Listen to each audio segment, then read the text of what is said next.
하나님 말씀은 잠언 18장 16절부터 19절입니다. 교독하겠습니다. 사람의 손물은 그의 길을 넓게 하며 또 존귀한 자 앞으로 그를 인도하느니라.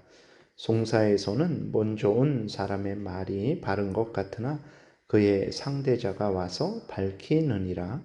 제비 뽑는 것은 다툼을 그치게 하여 강한 자 사이에 해결하게 하느니라.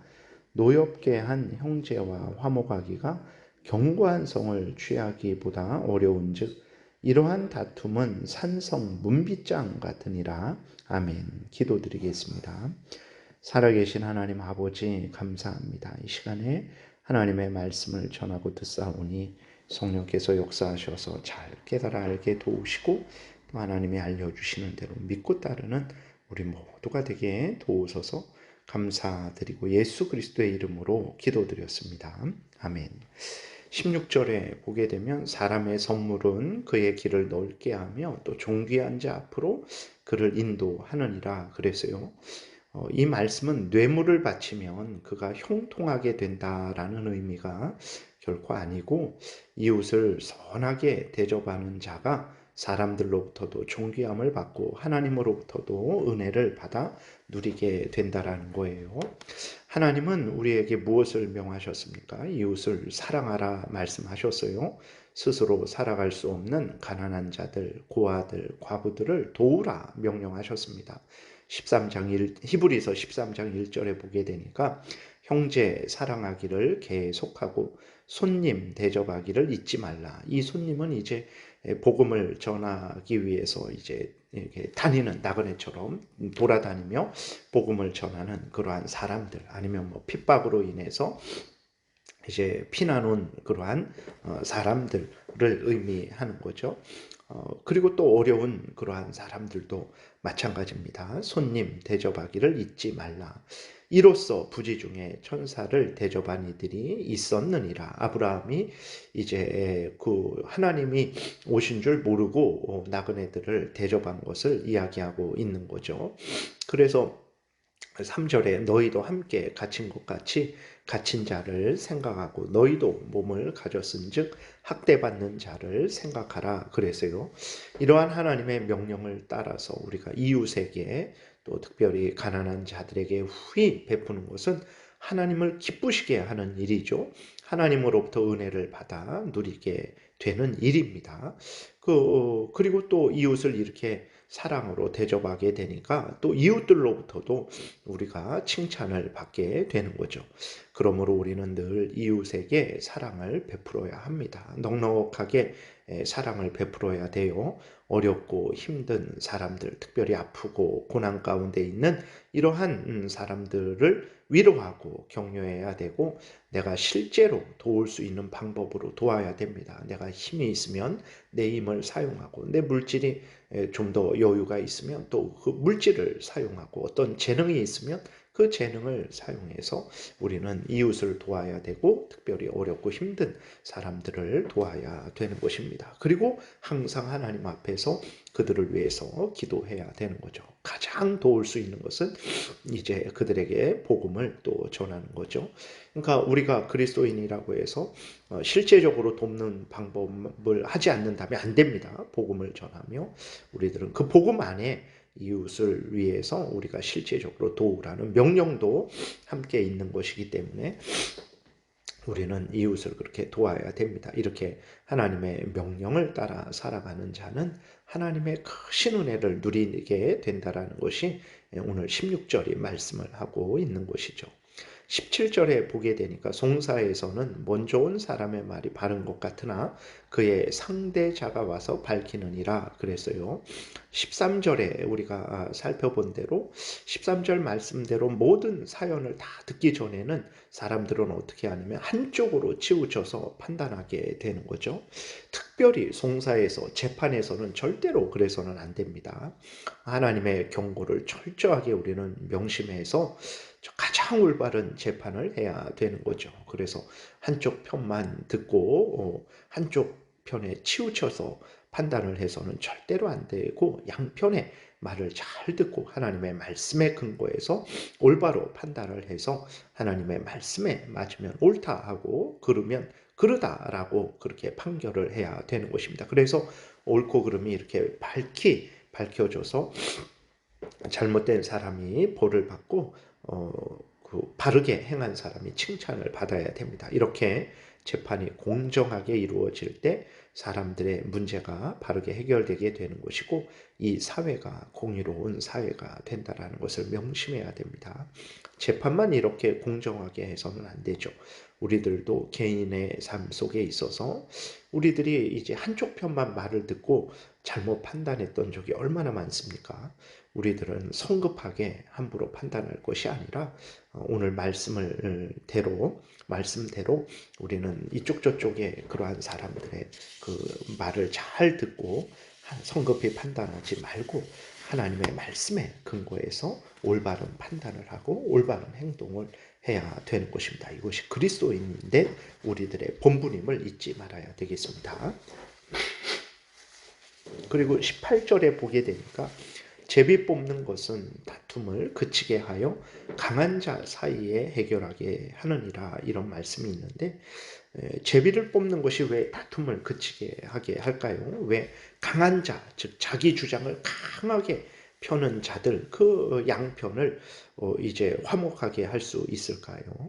그것이 제비를 뽑는 것은 우연이잖아요. 내가 어떤 긴 것을 뽑을지 짧은 것을 뽑을지 그거는 모르는 거거든요. 인간에게 있어서는 그것은 우연이고 운이죠. 그러면 우연에 맡기니까 운에 맡기니까 그것이 이제 어떤 서로 다툼을 해결하게 되는 것일까요? 절대 그렇지 않습니다. 여기서 말하는 제비를 뽑는다라는 것은 우연에 맡긴다, 운에 맡긴다 이런 의미가 절대로 아닙니다. 하나님 앞에서는 우연이나 운이 없다라는 것을 우리가 명심해야 됩니다. 인간의 눈이 보기에 이것은 우연이다, 이것은 운이다. 인간은 하나님을 모르는 인간, 모든 천지 만물을 만드시고 그 모든 것을 주관하시고 다스리시는 하나님을 모르는 불신자들은 그렇게 말을 할 수 있어요. 이것은 운이다, 우연이다. 그러나 그리스도인들은 절대로 그렇게 말을 해서는 안 됩니다. 우리 눈에는 우연인 것처럼 보이고 운인 것처럼 보일지라도 하나님이 역사하신 것이지 그것은 우연이나 운이 아니라는 것을 명심을 해야 되는 것입니다.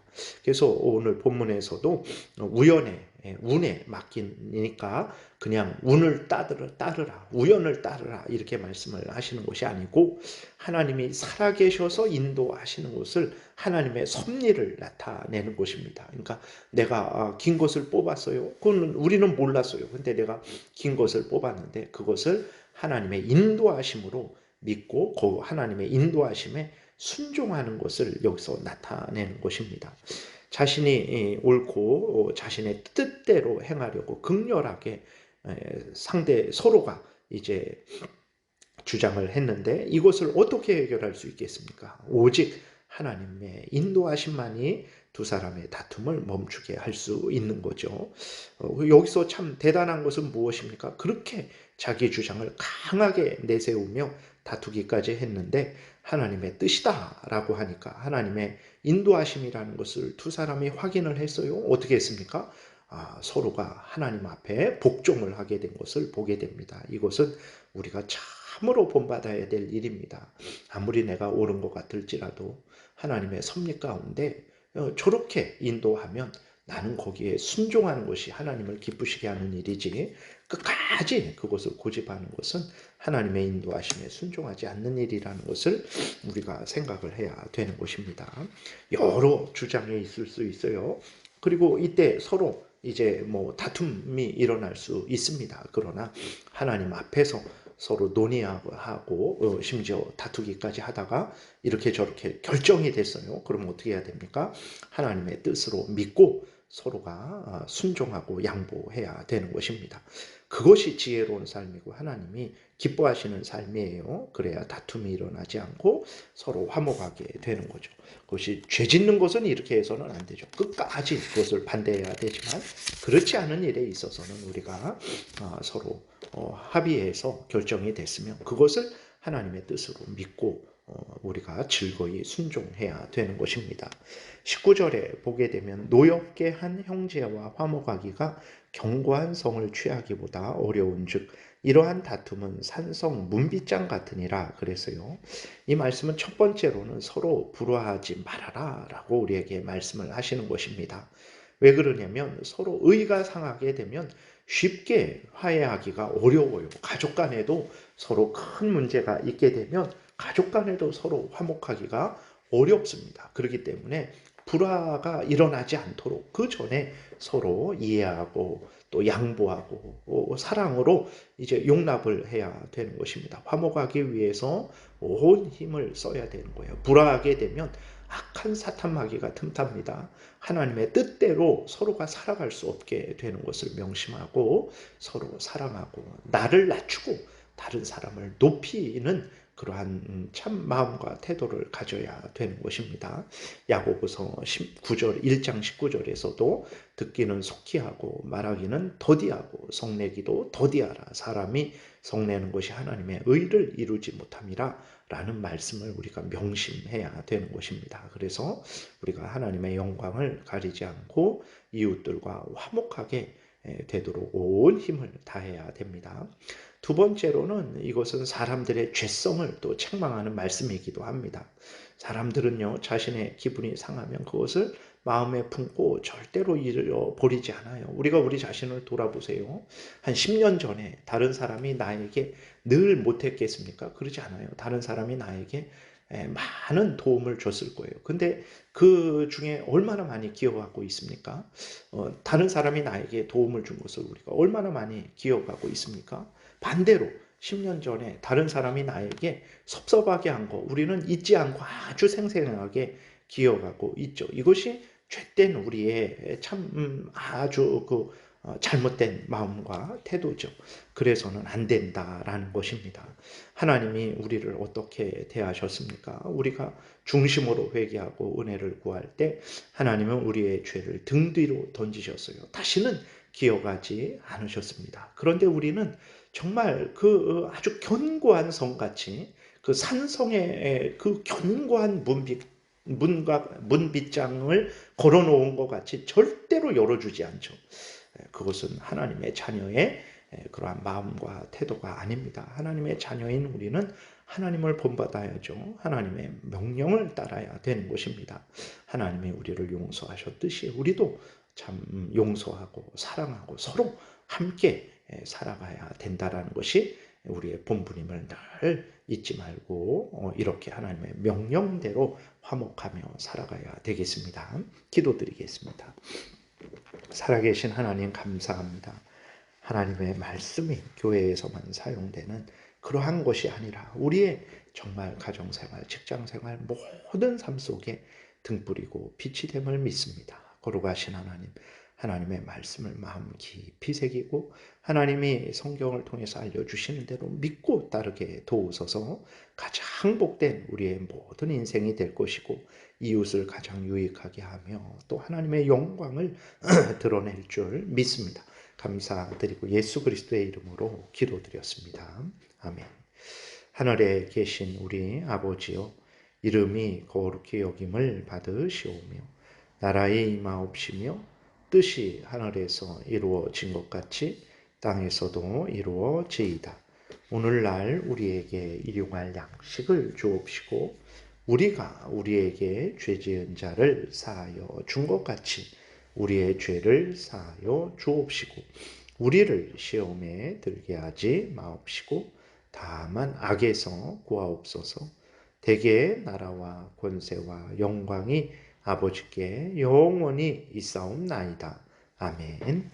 지금은 우리 구주 예수 그리스도의 은혜와 하나님 아버지의 크신 사랑과 성령의 교통하심이 하나님의 말씀을 따라 모든 삶을 살아가서 하나님의 영광을 드러내고 이웃을 복되게 하며 우리도 하나님이 주시는 은혜를 누리고자 강구하며 돌아가는 하나님의 택한 백성들 머리 위에 지금부터 영원토록 함께 있을지어다. 아멘.